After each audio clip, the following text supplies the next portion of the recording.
Dans le prochain épisode de Plus belle la vie, tandis que Abdel fait face à un dilemme, Sonali prend tous les risques. Eric, de son côté, se réveille au paradis. Attention, les paragraphes qui suivent contiennent des spoilers sur l'épisode de Plus belle la vie diffusé demain soir sur France 3.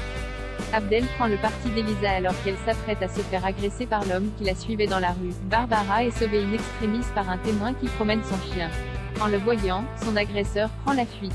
Sous le choc, Barbara se rend chez Abdel pour lui raconter ce qui s'est passé. Elle est persuadée que Vincent Marceau y est mêlé, de près ou de loin. Mais Elisa, également présente chez Abdel, prend la défense de son père.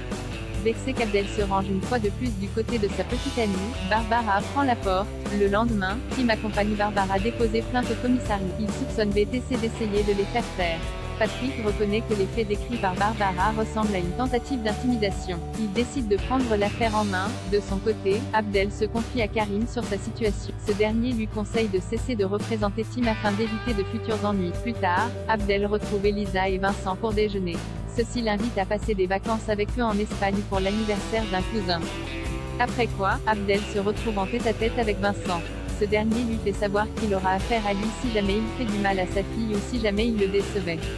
Eric prend peur perdue sur le chemin pour aller chez Simon. Eric a dormi dans sa voiture. Il est réveillé par son amant, qui constate que sa voiture s'est embourbée. Il l'emmène ensuite quand Eric avoue qu'il était déjà attiré par lui pendant l'école de police. Simon l'embrasse. Après l'amour, Simon devient très romantique, contrairement à Eric, qui est pressé de retourner au commissariat. En effet, le policier a déserté son poste la veille pour venir rejoindre son amant. Simon l'aide à décoincer sa voiture pour qu'il puisse repartir, espérant le revoir bientôt. Mais Eric se montre très sec. Au commissariat, Jean-Paul interpelle Eric. Ce dernier essuie un blâme car il n'a pas d'excuse valable pour avoir lâché sa planque sans prévenir. Ariane prend ensuite des nouvelles de son collègue.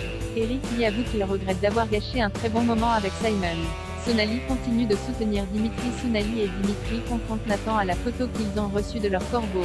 Nathan affirme à nouveau qu'il n'a aucun souvenir de Natacha. En outre, il estime que la photo qu'il possède un montage.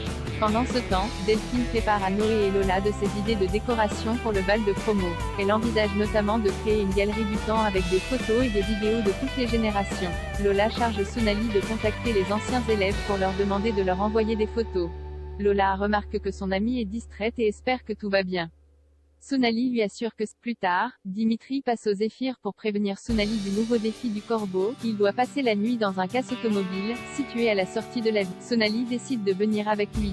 Luna la rate de peu, remarquant qu'elle a oublié son portable. Sur place, Dimitri et Sonali se cachent sur la banquette arrière d'une voiture. Ils manquent de se faire repérer.